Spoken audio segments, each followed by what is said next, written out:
Hello, I am Jen West from the Realm Tarot, and I am so excited to be here today with my friend Suzanne Gordan, who is a tarot wizard, knows all of the facts. And today we're talking about Killer Queens, and we're both wearing our headdresses. Yes.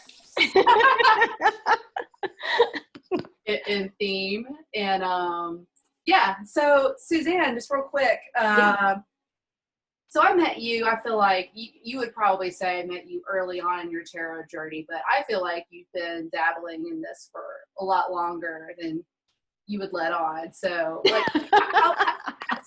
you have a lot of decks. I do. Know a lot of facts, which is why you're here.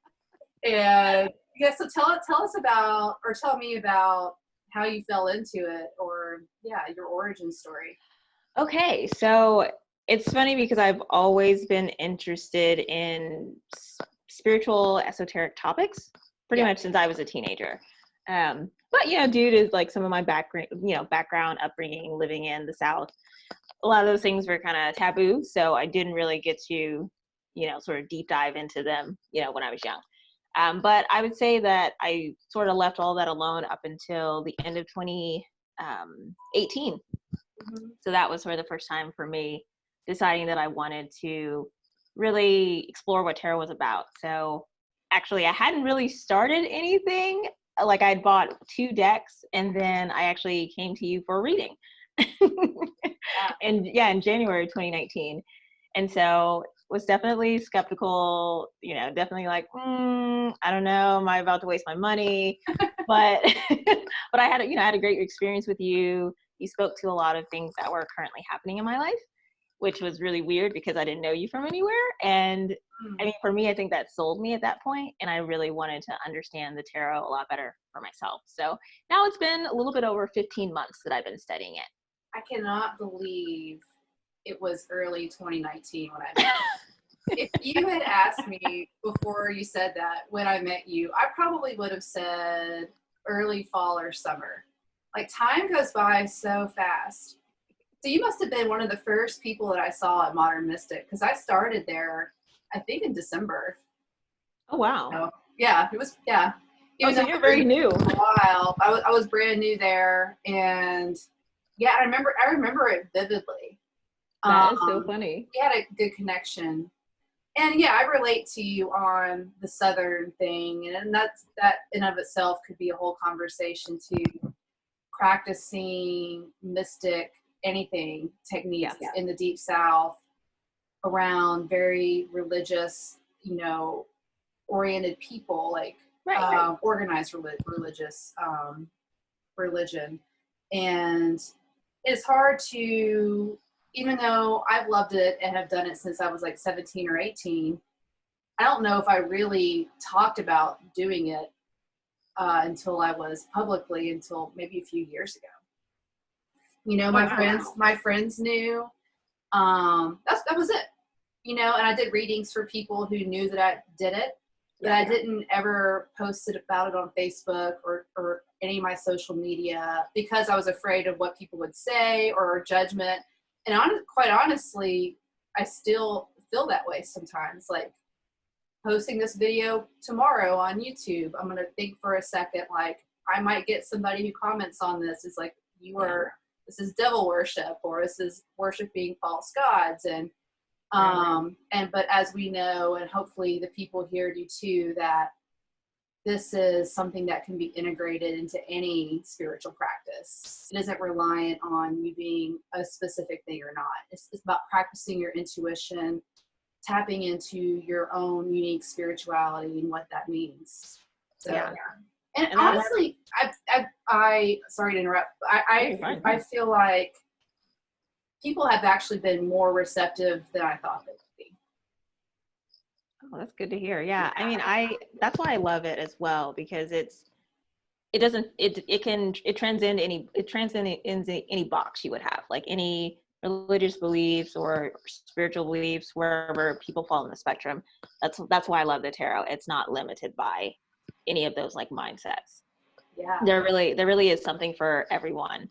And, especially now, like in the, the age of modern technology and modern art, there's so many new creators out there that are making decks that fit our present time, that even if you don't connect with one of the more like traditional style decks, there's still other ones out there that relate to either, more diverse imagery. Yeah. I think that what an awesome, honestly, I didn't plan it this way, but how awesome that we are starting off these conversations with the biggest and the boldest and the most super cool characters in tarot, which are the women, which are the queens and the empress. So I'm so excited to talk about these ladies with you today. So really quick, one reason why we talked and you and I think talked about it, which sparked the idea of me even doing these things, about the fact that people have a hard time understanding court cards, and they have a hard time integrating them into readings and how they fit together. And for me, it made sense to break them out by ranking or by rank. So, and in that logic, we could have done pages first, but I just felt like the queens were the number one go-to here. Do you have a connection to queens, or what was your vibe around them in general? I like the queens. They're my favorite out of the entire like court, segment. So I would say queens are my favorite, followed by the knights, and then probably the kings, and then the pages. Yeah. It's interesting. I probably would say queens, pages, kings, knights. I don't really love knights. We'll talk about that too, but another time. Another time. There's a few I like, but in general, I'm kind of like, back off, dude. You're a little aggressive.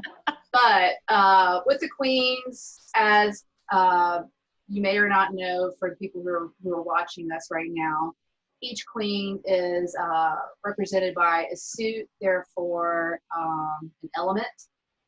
So the Queen of Wands is fire, the Queen of Cups is water, the Queen of Pentacles is earth, the Queen of Swords is air. And they all feel very particular to me. And queens in general, in my readings, I feel like it's either an indicator of the person, because quite honestly, most people at this point in time, are women who get readings. I would say by a vast majority of 90%. So it's easy for me to feel a queen in a person who's sitting in front of me or who I'm speaking with. So therefore, queens not only are internalized energy that we feel and manifest, but I also find a lot of the times that they're indicator cards, either for the person in front of me or somebody you're talking about or somebody who's coming. Any thoughts on that, or how when they show up for you, what do you feel? It's funny that, court cards that was, always my big challenge, and they still are to a degree, but less so over time as I get more experience with seeing them in readings. But generally, if they come up for just me, if I'm reading for myself, which you can read for yourself, if you don't want to read for other people, or you could do both. They generally represent some aspect of myself that I'm either activating or need to activate, depending on what I'm asking about. They do sometimes come up for me as other people, but primarily they are a mirror of myself, of an aspect of myself. Mm. And sometimes they come up as a sort of as a summary of a situation. Yeah. So go ahead. So like if I got, I was asking about a situation at work, and say I ended up getting the Queen of Swords, I would know, based on that element, swords is about the mind, the intellect, communication, that I would know that I need, like, I'll be faced with a situation where I'm going to have to more heavily rely on that in a sense of logic, as opposed to, say, my emotions. Yeah. Mind over heart. Yeah, totally. And then I find that for myself too. I think we should go through each queen and just talk about in general, because that's what I'm kind of like itching to do when I'm like speaking next. I'm like, I just want to talk about the Queen in general, and I think we should talk about the Queen of Swords since you brought her up. Okay. Do you have your cards with you? I do. So you get and maybe what we can do, we were going to do this later, but as we talk about each queen, you can even show how they're depicted in some of your decks, if it's handy. Yeah, absolutely. But Suzanne has brought some deck recs with her today, which I'm excited for her to share. We'll put it in the description later. But yeah, the Queen of Swords, man, I've had my relationship with her has evolved over time. And man, she can appear in very different capacities for me. When I'm doing a reading for somebody and it's about somebody else in their life, depending on what the situation is, it could mean that they need a lawyer, or that there's some advice that's very data driven that they need that could come from a source. Yeah. When they embody this externally, I feel like that's the most positive way. If somebody embodies the Queen of Swords externally, because they're acting as her, they're like taking control and command, and they're making decisions on facts. But I also feel that if it's turned inward, that she can be a little hard on the self. And she might say things to the self that are a little critical or a lot critical that somebody else would never say to you. That you're feeding yourself some kind of harsh dialogue that's lacking heart. Yeah. Yeah. Any thoughts on her for you? No, yeah, very similarly. So this is the Queen of Swords from the Modern Witch Tarot. Pardon the glare. There we go. Yes. I love that. So I love this deck because it has a more diverse representation of, I mean, it's very, feminist, a lot of women in the cards. But like each of the queens, you see like they have different skin tones and hair textures, and I love that. So it's funny, I look at the Queen of Swords depicted in this deck and I kind of think of like Ice Queen, sort of as a shadow or a more negative aspect of, say, oneself. So, I completely agree with you on sort of the negative self-talk, but I also see it as being outwardly critical of others as well. And, sort of pointing that sword at other people. So it's like a thin line between being, fair, and being precise, or even just being, very cruel or even cutting, and like in how you deal with others. Yeah, which is so strange because she's linked to the cardinal sign of air, which is Libra. Yeah. And that does not feel Libra at all to me. And actually, to be completely honest, I'm a little pissed that, and I know we've had this conversation before, but I'm a little pissed that air signs are attached to swords. And I'm an Aquarius, full disclosure. And I have a Libra moon and Aries rising. I like the Aries rising. But yes, Aries rising is great. Libra to me feels so much different. But, I don't really know how verbatim you have to take that or literal you have to take that astrology attachment. Because her energy is very clear and it's there without even knowing that. I mean, I see her and I get that vibe immediately of what she is. Like kind of hard on the outside, soft on the inside. Right. Yeah. Like that. Yeah. The hard outer shell. Yeah. Yeah. I mean, and I like, I like Libra and I like the house it's associated with. So it's very interesting because that's like 7th house relationships, and harmony. And so you're like, oh, okay, this is an interesting choice for that correspondence. I know. Yeah. So weird. But it also makes sense. I mean, the qualities of air signs is very compatible with the idea and the philosophy behind the swords. So I mean, it does make sense. Yeah. It just kind of it makes me sad that there's so much emotion and heart lacking from the air signs in general. But yeah. Yeah. So I like her as an advice card the most, and for somebody to think with their head, not their heart on a situation, which I feel like people need to hear sometimes because you want to feel your way through decisions and problems, but sometimes we need to use that left brain. And Yes, she's like absolutely. really asking us to pay attention to that and to remember that and to kind of turn this off for a minute. Yeah. It's like really like, just like take a close look, take a serious look at whatever the situation is. And like you Yeah. said earlier, mind over matter. Yeah. Analytical. Who are you feeling next? Ooh, let's go with the Queen of Cups. Agreed. Speaking of hard on the outside, soft on the inside, which Yes. we usually associate with that would be a Cancer or water. So she is, Cancer. Yeah.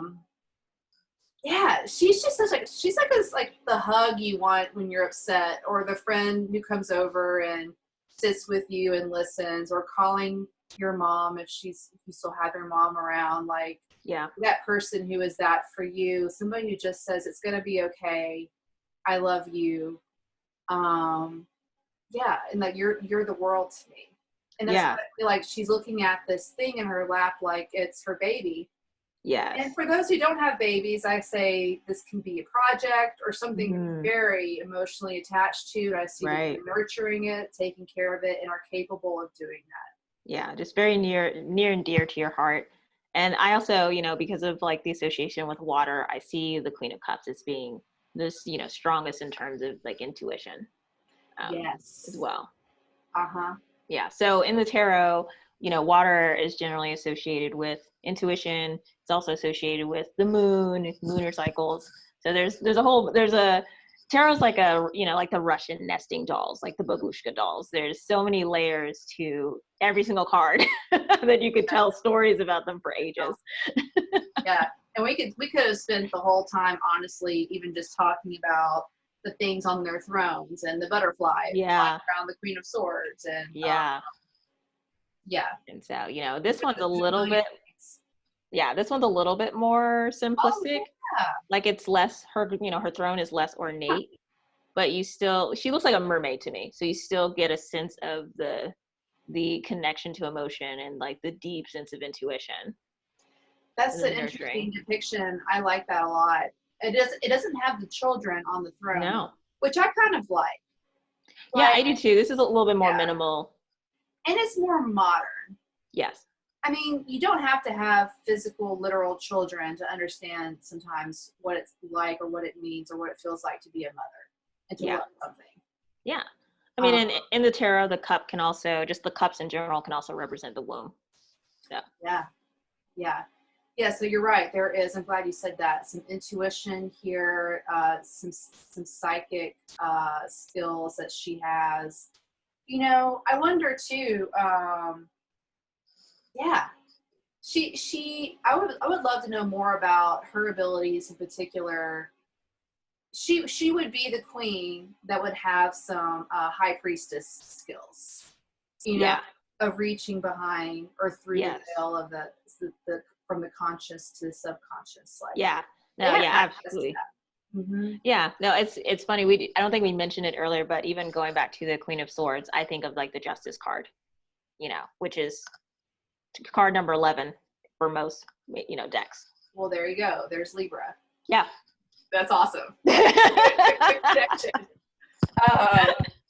makes and in that regard, it makes a lot of sense. Yeah, it makes a whole lot of sense. But yeah, going back to the queen real quick. Once again, I feel like she represents a person, usually, or the idea of loving something very much and caring and not letting it go. Yes. Being like the sole caretaker of that thing. Yeah. Yeah. I think that's anything else you want to say about her? I would say sort of on the opposite, polarity, so to speak, or the shadow attribute. That could also be just like it could be overly emotional. I could see it as being not very like out of touch with reality, not being particularly grounded because you're so in the feels all the time that you may not be seeing a situation clearly.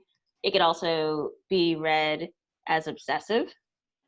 Codependent. Yeah, or codependent. Just like like in both of these cards, like the focus that the queen is giving to like this cup or this chalice Like it's so intense that, you know, if the card were to show up in like, you know, upside down in a reversal position, I would think, okay, maybe we're a little too attached to whatever we're asking about. Yeah, that's really insightful, almost like tunnel vision. Yes. Yes. Everything around you going buzzed out, but this is the thing that I Mm-hmm. putting everything maybe even too much into. Yes, absolutely. I like that. Yeah, you know, and I'm glad you mentioned the shadow side, and I would like to continue talking about the shadow sides of these cards, because we see the shadow side when we see cards around it indicating that something's wrong, Right. you know, or that something's out of alignment. And Yes. so I'm glad you said that. I'm really feeling next the Queen of Pentacles. Yes. She's dope. I love her. One time I did a reading for a group of interior designers. Mm-hmm. And I swear, I mean, I'm not kidding. I did probably 15 readings that night. They were fast readings, like 15-minute readings. Yeah, quick one. She was literally in everybody's head. She's like, I'm here, and I'm here again. She's like, I'm here. I care about what's around me, and I care about my environment being conducive to my work, and making my space my own, or making a space for somebody else. And, yes. She's all about what's around you that's allowing you to thrive. Yes. And be your best self. And yes. be grounded and comfortable and protected. Earth signs, and she's attached to Capricorn, the cardinal of the earth, and I like her a lot. Yeah, I see. I see all of those things when I see that card, you know, and I like what you said about, you know, making a place for oneself or for others, because like the word placemaking comes to my mind. And I see the Queen of Pentacles as being sort of like the heart behind a community. And it doesn't necessarily have to be a woman. It could still be a man, but that's sort of the essence of the Queen of Pentacles. Because, you know, you see her sitting there, she's holding this very large pinnacle, but her whole environment around her is flourishing. There is, you know, there's trees, there's plants growing, there's a rabbit as well on the card, and, you know, rabbits speak to fertility. So there's a lot of things happening in the card, you know, and she is a very, like, I think her throne is probably the most decorated out of all of the four. Yeah. It's so ornate, you know, there's so much there. And every time I see that, I just think like growth and growth and growth and expansion. I also think home. Yes. If very somebody's much asking me about moving, or if they should move, or being comfortable in their work, I love that. That's a great. Yes, I love it too. I love that so much. I want to see this card. This is a great indicator card for me. Like, okay, here we're talking about this person's space and where they are. So what's going to happen with these cards next to it? Is this in jeopardy, or is this place? And I read once that she is the house that you want to walk into.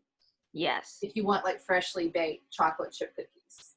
Yeah, so that very, very welcoming, you know, everyone is family here, like sort of personality and aspect. And personally, I love seeing the Queen of Pentacles come up for me in readings. I too.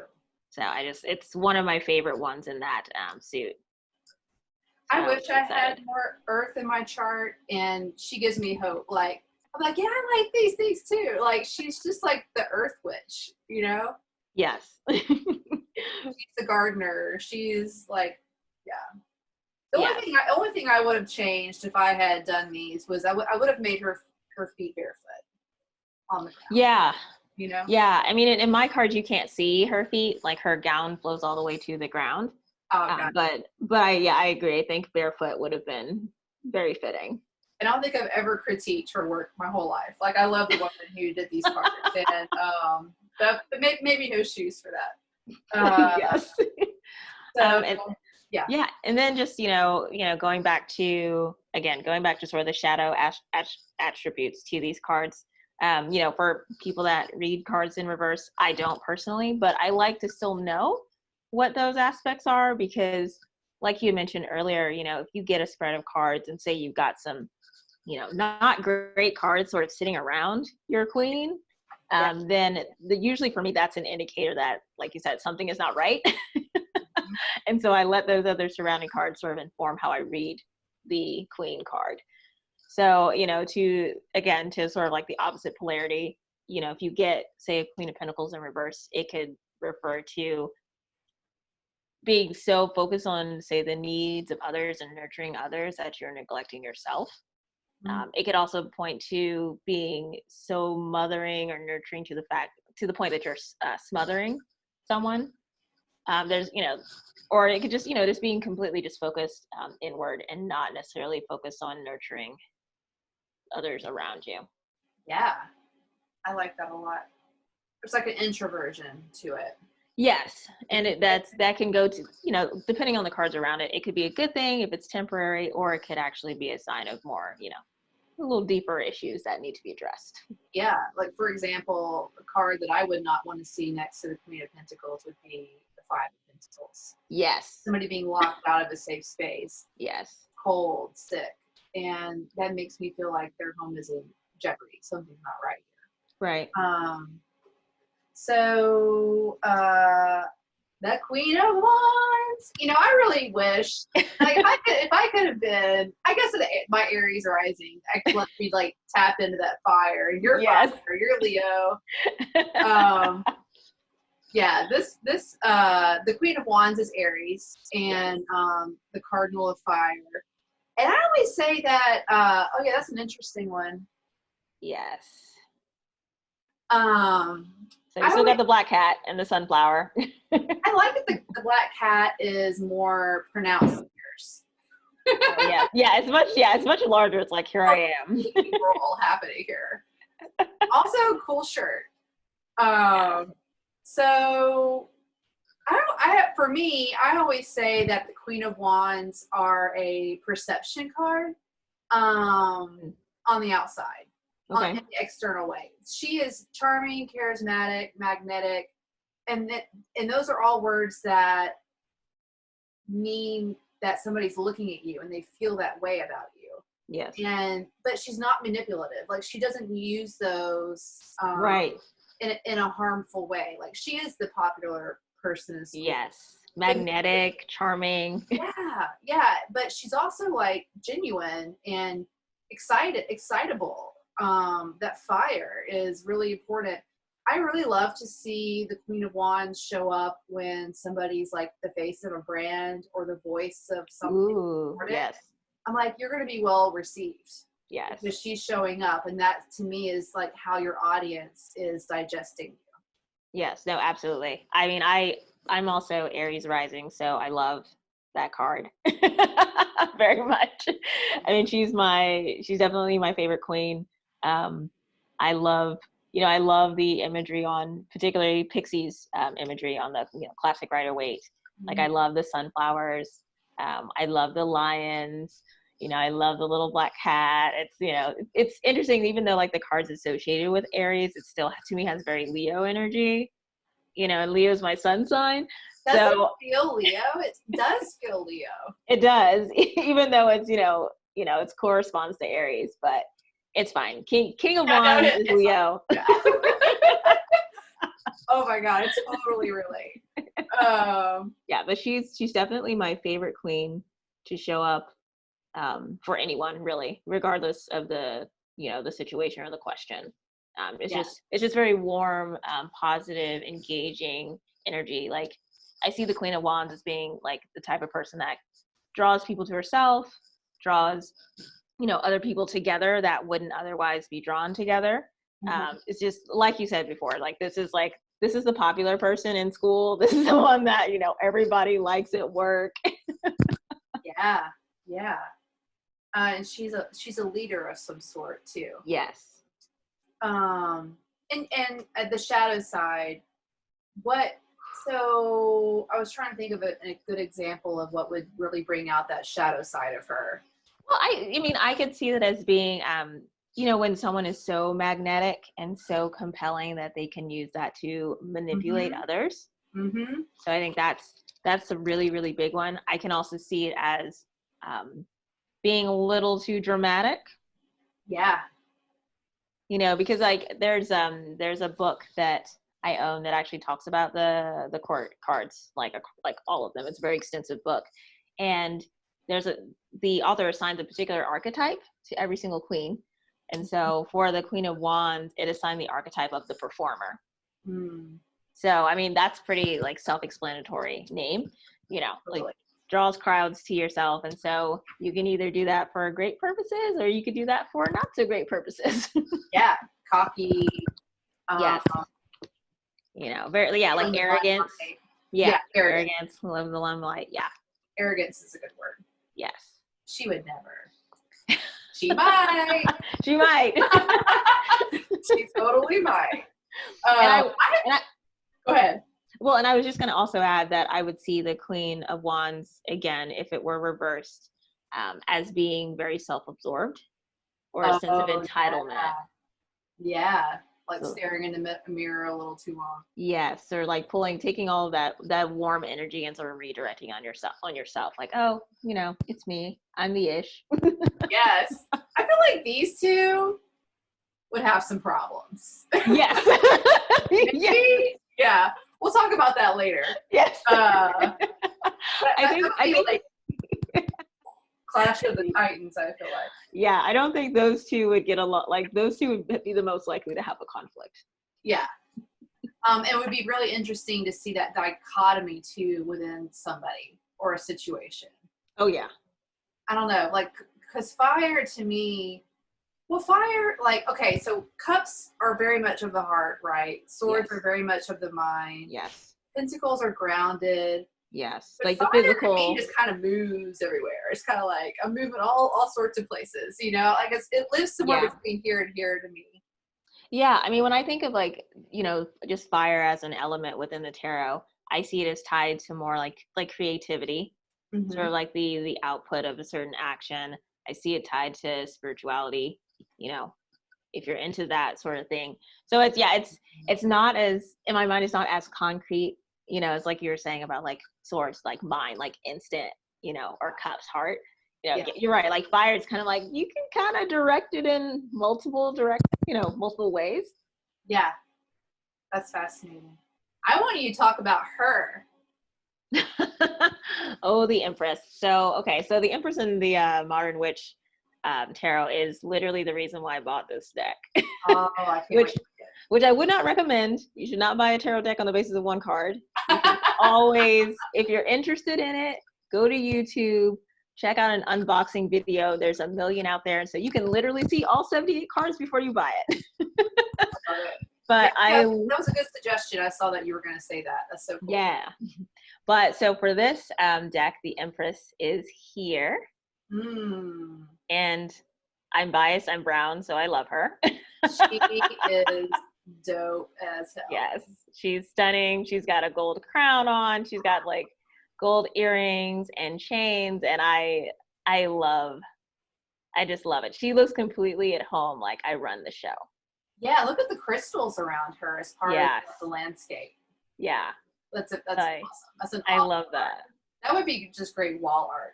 Yes, it would. I would totally put this on my wall. Yeah. So you know, we've done, you know, quite a bit of talking about the four queens, and so we bring up the point of the Empress because in the tarot there are 21 major arcana cards, and then the rest are minor arcana. And so when you say major versus minor arcana are like the major life lessons that this is basically like the tarot is sort of like a story of the journey of the human spirit, the human soul. You know, it starts at the beginning and it goes to the end. And each of the major arcana represent a different aspect of that journey. So the Empress is, she's number 3. In tarot, it begins or ends with the 0 card, which is the Fool. And so people say it's the Fool's journey. But the Empress is the 3rd card in that major arcana journey. And the Empress actually is the embodiment of all 4 of the queens. So, you know, if you know anything about royal history and hierarchy, empresses have more power and more, you know, like expansion in territory than, say, you know, a regular queen. So all four of these queens are basically an aspect of the Empress, and the Empress is sort of like the sum of the parts. Like she's the whole. So she embodies the mind, the Queen's mind, the sword. She embodies like the passion and creativity of the Queen of Wands. She embodies like the intuitive and the emotional connection of the Queen of Cups. And then she also embodies like the earthiness and the groundedness and the nurturing aspect of the Queen of Pentacles. So she's every woman, like the song goes. Yeah. So I love her. One of my favorites. Yes. Yeah, and I meant to say earlier with the Queen of Cups that the Queen of Cups for me can also be a fertility card or a sign of that. But the ultimate of that example is the Empress. Is the Empress, yes. She is fertility. She is growth. And she's growth. She's love. There's a sign of Venus there. She's all of those things. That is a great, beautiful card. Yes. That particular illustration is so pretty. Yeah, no, I love it. And I have, like I said, I have a ton of decks, and they represent the queens and the Empress in different ways, but this is by far one of my favorite. Mm-hmm. This is a great segue, I feel like, since we're on the Empress, to talk about gender identity and relating to cards that may not be the same gender as you are. And I personally, in my own practice, and I think most people would say this, is I do not attach gender to any card unless it is an indicator card, unless it is pointing to somebody specific in your life or you. Right. And because men do have feminine aspects and qualities, and women can very much identify with kings and the more masculine energy. Yeah, energy. Yeah. So, and I find, honestly, and I hope this changes, that it's generally men that have the hardest time understanding and seeing that. Yes, I think that, I've read for a few men, and it's funny because almost every time a queen or another card that visually seems more soft and feminine will come up. Mm-hmm. And, most of them tend to go like, oh, what's that? Yeah, it's like, what's that have to do with me? Right. Like, I hate to break it to you, but yeah, I see you taking those bubble baths. I see you cooking dinner over there. Right. Yeah. Like, I know you're in touch with your emotions. You've been working on that. I see you wearing some cologne, like doing some sort of self-care. I mean, like, it's so fascinating to me, the gender perceptions and stereotypes that fall within when people aren't familiar with tarot, how quickly they label something like that. Yes. Yeah, I'm similar to you just in terms of I don't necessarily look at the gender. I look at, what are the attributes, what are the personality traits, the characteristics here that are being brought up in the reading. Yeah. And those are the things that I would tell a querent, someone asking the question, to focus on. Yeah. It's like, don't get caught up in the image so much, like energy. Pay attention to the overall story the cards are telling and go with that. I'm trying to make an effort too, when I write about cards or talk about cards, to say they, them. It doesn't always work, because there are cards that are feminine. I mean, like the Empress is, the High Priestess is, the Emperor is definitely a dude. When you're talking about him. Right. We can embody the Emperor. I don't know. It's a weird thing. I'm really interested in how to navigate that and how people do navigate that. And it's I feel like the Rider-Waite deck can be a little archaic in that way, especially with also depiction of diversity and race. It feels very white to me. There have been people. Well, I mean, the time period. And it's European. But the illustrator was a woman of color. And that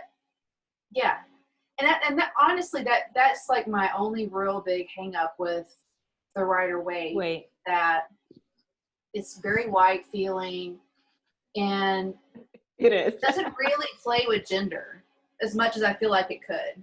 Yeah, you're right. I mean, I think that's part of the reason why I have a tarot deck problem. Yeah. Jen and I mentioned this earlier, and I was like, yeah, I was trying to just, Jen was asking me like, oh, how many decks do you have? And I was trying to mentally count, and I was like, look, I have a problem. That's how many decks I have, enough to know I have a problem. Oh, they have. Yeah. Because I mean, I know I have easily over a dozen tarot decks, and that doesn't account for like any oracle cards. Yeah. That I also have. But the cards I've been showing are from the Modern Witch Tarot. I really like that deck because it does give more depictions of women of color, just spread throughout the 78 cards. And it's not just the skin tone or the hair, it's also like body shape and type. So they're not all, slim and pale, like there's curvy ones, there's, whether they're like pear-shaped or apple-shaped or very narrow, like there's, and even some of those cards where the Rider-Waite would traditionally depict them as male, the author, those decks have chosen to put a more like female, character in there. Have you ever seen a female emperor in any of your decks? Actually, I don't have the card in front of me, but in the Modern Witch Tarot, the image for the emperor to me looks like she could be a queer woman with just like a short, like kind of like a pixie cut.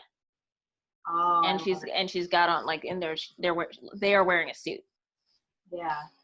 So there's a blending there. It's just a much more androgynous feel. And I'm sold. I want it. and newer decks do that as well. So I mean, we could talk about decks forever. There's so many, but a lot of the ones created in the last couple of years have now started to shift in that direction. Yeah, and I think that once again, that could be own conversation too. We were talking pre this live video about wait, I just lost my train of thought about the fact that do you remember what I was going to say? Oh, are you talking about the just like diversity in general, or the way decks are now being designed? Oh God, I totally lost my train of thought. It doesn't matter. No, it has something to do with decks, and we were talking about it before we came on this call. It'll come back to me in a minute. Okay. But no, I love that Modern Witch deck. I think I'll buy that after seeing that tonight. Yeah, I mean, I know what I was gonna say. Like, it's hard to go into some of these newer decks. I feel like without having some deep knowledge of something like the Rider-Waite. Yes. Because the Rider-Waite is so saturated with information. It gives you so many points of, so many cues. And how does one operate without knowing those things and having that vocabulary and knowing the depth of a card? And then you just have like one thing on it. I'm like, I get it. But also you're missing out to me in a lot of ways. Yes, I'm similar to you. I guess it makes it slightly more traditionalist. Yeah. I love the Rider-Waite Smith deck as a starter for anyone that's interested in the tarot, because like you said, Pamela Coleman Smith or Pixie illustrated so many cues in every single card to just help spark your intuition, that a lot of the more modern decks, they're much more minimalist in terms of the illustration and the style. So like you said, if you don't have that firm foundation, we pulled so much just looking at, these queen cards or even the Empress, and say you may pull that from another deck and there's very little to go on. There's no background. There's just an image of a person. Mm-hmm. If you don't already know some associations or correspondences with that card, I feel like it stifles you a little bit in terms of how deep your readings can go. And and this is not to shoot down one's intuition, because I think that like our intuition still plays a big part, but I think it's a lot easier for our intuition to be activated in a deck like the Rider-Waite. Yeah, by visual cues or just knowing the information attached to a card, and that's fascinating to me. And that's probably why I've never really gotten into like oracle decks or angel decks. But I do have friends who use them in really interesting ways. And once again, we could talk about this at another time, but Yeah. they are enhancement, they are signs. They do give you something. And I think if you have a connection to a deck, it doesn't have to be complicated for it to work. But Right. I just really, like you said, will always champion the fact that at least try to understand the Rider-Waite or something based on the Rider-Waite. Yeah. Before, because it's just gonna be so much better and easier. Because like if you can read a Rider-Waite deck, you can essentially pick up any other deck and read it. Yes. Yep. Oracle, Angel. It's crazy how it translates. It moves. Yeah. It you get it. Like something clicks. Yeah. That I know how the system works in a deck of cards. Absolutely. You know, I know what were the gamut, the spectrum of feelings, emotions, how things are supposed to work. Right. Going back to the Queens, I wanted to talk to you really quick about, because we have to get to the thing that I made for you. It's so much fun. That's coming. But Queens interacting with each other in spreads. And we kind of almost touched on that a second ago. Yeah, with swords and wands. Yeah, it really depends on what the spread is, what you're asking about. Court cards in general, I feel like, just going back to the beginning of what we were saying at the beginning of the conversation, are hard to grasp. And not only that, when you see a lot of court cards in the spread, it can just be like, I don't even know what this means. Right. Right. You're hoping for some other cues and you're like, it's nothing but court cards. Oh, they're talking to each other somehow. Yes, right. Like, is there a party? Yeah. Are we having a conflict? Yeah. Let's say, for example, because we could do a million examples, but let's say that the Queen of Swords was in a past position and the Queen of Wands is in a future position. I feel like there's something evolving within the person without seeing anything else around it, just as purely as an example. This could be talking about the same person approaching a situation in a different way and it working out better for them. Absolutely. You know? Yes. Yeah. Can you think of anything else how you would see these two together? So, I mean, again, it's so dependent on, for me, it's so dependent on what the question is and obviously the positions. Yeah. So, you know, if the question actually was about, hey, I'm asking about myself and another person, you know, those two cards could one could represent the person asking, and then the other queen could represent, you know, whoever the person is that they're asking about. Yep. And so, you know, depending on what's around those other cards, that would give me some insight into the dynamic of their relationship. You know, I could obviously say, okay, well, you're the Queen of Wands, and then I can talk about this is how that plays out for them. And I could say, oh, your colleague or your partner or your friend is, you know, the Queen of Swords, and this is how they operate. This is how they see, you know, the situation or see things.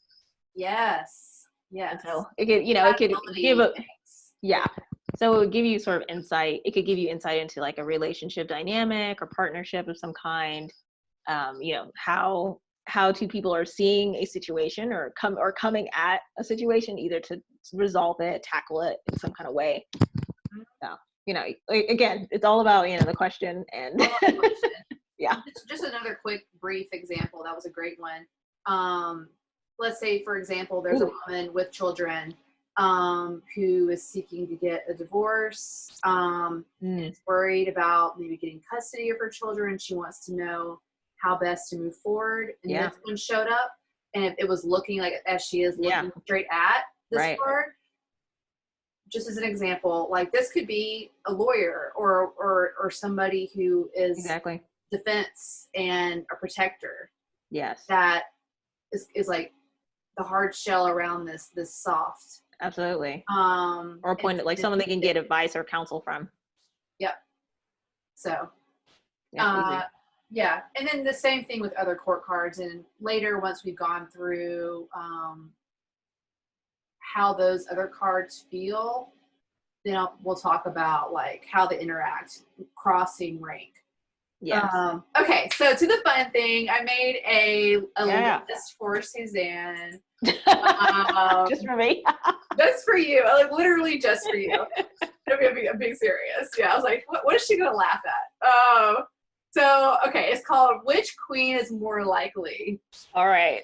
And I'm gonna throw out some funny situation. Maybe funny, maybe not funny. Which queen is more likely to floss regularly?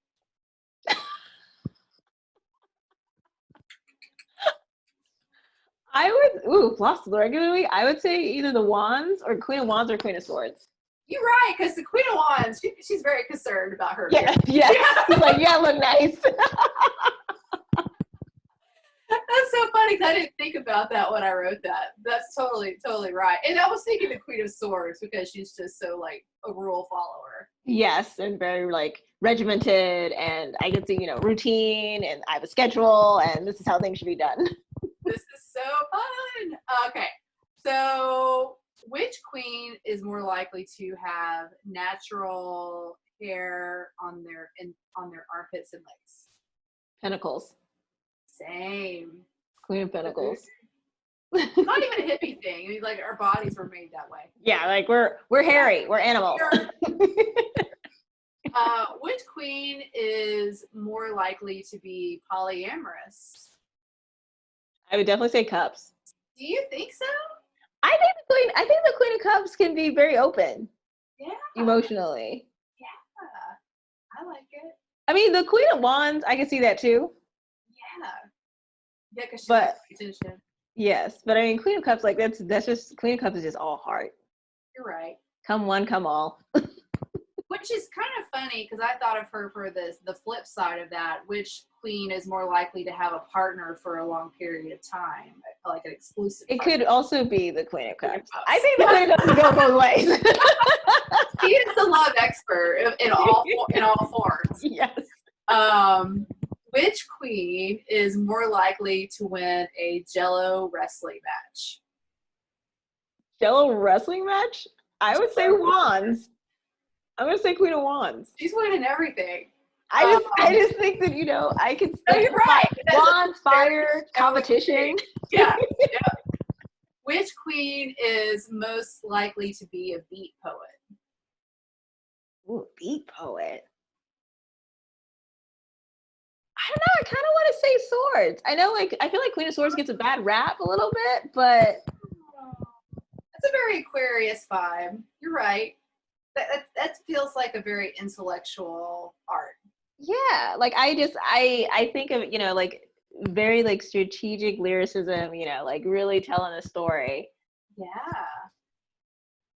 I do. I want to give Wands everything, so. I know. I was like, Wands could win. Like literally, I'm looking at them now. I'm like, which one is Wands not qualifying for here? Which queen is more likely to survive in the wilderness for a long period of time with nothing but the clothes on her back?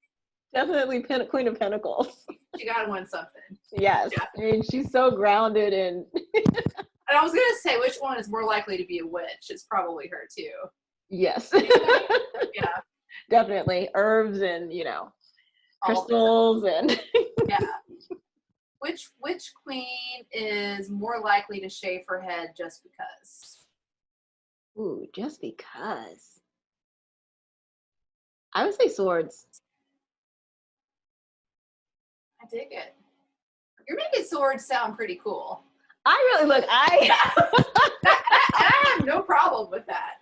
I like the Queen of Swords. I mean, yeah. when I was first studying the tarot, I was like, man, this Queen of Swords seems kind of like a bee, kind of just not very likable. Yeah. But I really do think that, I mean, that card's come up for me a lot, and so I really think that, yes, there's a very direct and decisive aspect to the Queen of Swords, but I think the Queen of Swords is very capable of being like, hey, this is what I want to do, so I'm going to do it. And the Queen of Swords to me is not swayed by the opinions of others, and say the way that a Queen of Wands might be, because Queen of Wands are very much the magnetic energy, the wanting to be around people. That's a great one. Which queen is most likely to be the CEO of a successful large-scale tech company? Swords. Yeah. Definitely swords. Yeah, that was kind of easy. Which queen is more likely to take naps? Probably,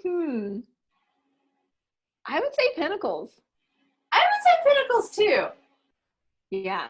There's a little temptation to say Cups there because it's a form of self-care and nurturement, that's not even a word, of the self. I don't know. I don't know if that's a word, but it's a word tonight. I'm really good at making up words. But you're right. The Queen of Pentacles, once you've eaten all those cookies, you might need to go lay in a hammock. Yes. Yeah. Yes. That comforting. Yes. I think that's all of them. Well, I have one. Which one is most likely to climb Mount Everest? Mount Everest. Oof. I would say, wow. I kind of want to say Pentacles again. I do. Yeah. Yeah. I feel like the Queen of the reason why. Yeah, it would depend. But I still always see the Queen of Pentacles as being, it's earth element. It's, just connected to like nature, the outdoors.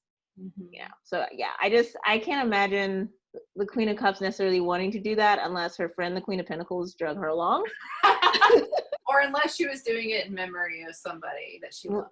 Right, that's true. And then, the Queen of Wands. She would really want to. She would just be doing it for them. Yeah. And the Queen of Wands would probably just want to do it, for the gram. And say that I did it. And the Queen of Swords would probably have like the map and all of the tools and be like, I have to make sure none of you losers die when we go up to Mount Everest. Yes.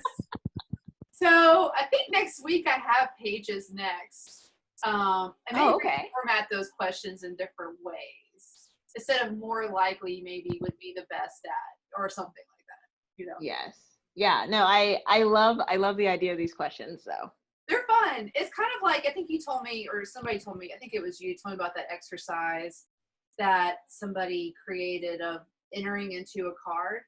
Yes. And the smells, the sights, the sounds. Yes, that was me because I read too many books and what a cool exercise. You could probably spend an hour with a card just talking about that. Yeah, it was one of Mary Kay Greer's books, 21 Ways to Read a Tarot Card. Yeah. That's a lot. By the way, I have that. Yeah, it's a lot of ways. Yeah. You're like, you do that 70, like you do that 21 ways per card. That's a lot of work. Yeah, it is a lot of work, but I kind of feel like we do that. It's already kind of part of the process. Like I feel like you probably do that and don't even realize it. Yes. Because you're starting here. And you're doing this with drilling, and then you can go this direction or you can go this direction, and there's like so many combinations of how something could apply. Yeah, that's really cool. I have it in my Amazon cart. I'm gonna order it and read it. Oh yes. She had another book that I was really interested in. I feel like I'm gonna really like her. Greer. Yeah. Yes, she's actually one of my favorite authors, and a lot of newer authors seem to always pay homage to her. Oh yeah. So I think she's her and Rachel Pollack. They seem to be some of the OGs in terms of writing tarot related literature. Yeah, there's so many people who have just been sharing knowledge, even through the internet, who haven't written books. Yes. There's like a wealth of knowledge out there. And you can see it how tarot philosophy also evolves over time. Right. And also how different generations approach it. Yes. It's a breathing thing, you know? Because honestly, in some ways, the Rider-Waite deck feels like, I grew up Catholic.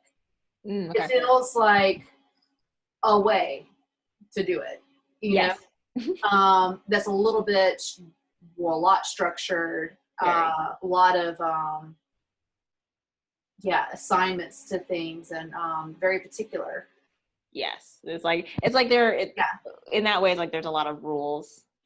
There's a lot of rules. Yeah. For the Rider-Waite. It's not really rules, because with tarot, you take what works for you. Right. So if something doesn't work for you, you're allowed to let that go. So there's always flexibility, even with the Rider-Waite.